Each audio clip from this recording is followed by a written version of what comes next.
এখনও আমাদের সমাজের বহু ক্ষেত্রে ট্রান্সজেন্ডার ওম্যান এবং ম্যানদেরকে খুব ছোট নজরে দেখা হয়। তাদের কার্যক্ষেত্রে হয়তো অনেক সুযোগ সুবিধা আনা হয়েছে, অর্থাৎ তাদের হয়তো অনেক জায়গায় তারা তাদের যোগ্যতার মাধ্যমে অনেক কাজ পাচ্ছে, কিন্তু অনেক ক্ষেত্রেই আমি আমার লোকালিটিতে বিশেষত এটা দেখতে পাই যে আমার এক্সিস্টেন্সটাকে অনেকে পছন্দ করে না, আমি যে লাইফস্টাইলটা লিড করি সেটাকে অনেকে পছন্দ করে না, আমি যেভাবে চলাফেরা করি সেটাকে অনেকে পছন্দ করে না। এবার আপনারা বলতেই পারেন যে একটা মানুষের নিজস্ব জীবনের নিজের মতো করে চলা, নিজের মতো করে থাকা, নিজের মতো করে বাচ্চাটাকে কেউ অপছন্দ করে তাতে কি যায় আসে? হয়তো সত্যিই কিছু যায় আসে না, হয়তো সত্যিই কিছু খারাপ লাগে না, তবুও না আমরা যেহেতু সমাজের সাথে মিলেমিশে সবাই বাঁচতে ভালোবাসি, প্রত্যেকটা মানুষই, প্রত্যেকটা মানুষ কেন, প্রত্যেকটা প্রাণী, সবাই একটা কমিউনিটি বেসিকে মিশতে ভালোবাসি। সেই সূত্রে আমরা যখন সেই মেলামেশার থেকে বঞ্চিত হই, আমরা যখন একটা কোণঠাসা ফিল করি বা হই, তখন আমাদের খারাপ লাগে। যখন এই কোণঠাসাটা হই বলে আমাদের অনেক ক্ষেত্রে অনেক ব্যাপারে নিজেদেরকে ছোট মনে হয়, নিজেরা অনেক কিছু জানলেও মনে হয় আমরা যেন কিছু জানি না। বেসিক্যালি আমি এবার পারিবারিক বা বন্ধুবান্ধবের কথা বলছি।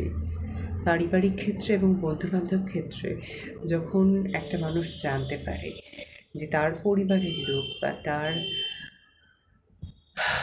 সন্তান বা তার পরিবারের আত্মীয় বা তার ফ্রেন্ড এলজিবিটিকিউ কমিউনিটির একটা পার্ট, সে গে বা লেসবিয়ান বা সে ট্রান্সজেন্ডার বা সে বাইসেক্সুয়াল, তখন বেসিক্যালি তাকে তার থেকে দূরে সরে আসা হয়। হয়তো সেই দূরে সরে আসাটা খুব নীরবে, হয়তো সেই দূরে সরে আসাটা খুব একান্তে, খুব মানে হয়তো বোঝাতে চাইছে না যে দূরে সরে আসছে, অথচ দূরে সরে আসছে, যেটা আমরা বুঝতে পারছি। এটাতে আমাদের খারাপ লাগে। পঞ্চমতম কারণ, আমরা যদি মন প্রাণ দিয়ে কাউকে ভালোবাসি বা কারোর প্রেমে পড়ি, সেক্ষেত্রে অনেক ক্ষেত্রেই যদি সেই মানুষটির আমাদের প্রতি কোনো ইন্টারেস্ট না থাকে, কোনো ভালো লাগা না থাকে, তখন আমাদের সেই দিক থেকে একটা রিজেকশন বা একটা না শুনতে হয়, যেটা খুব খারাপ লাগে।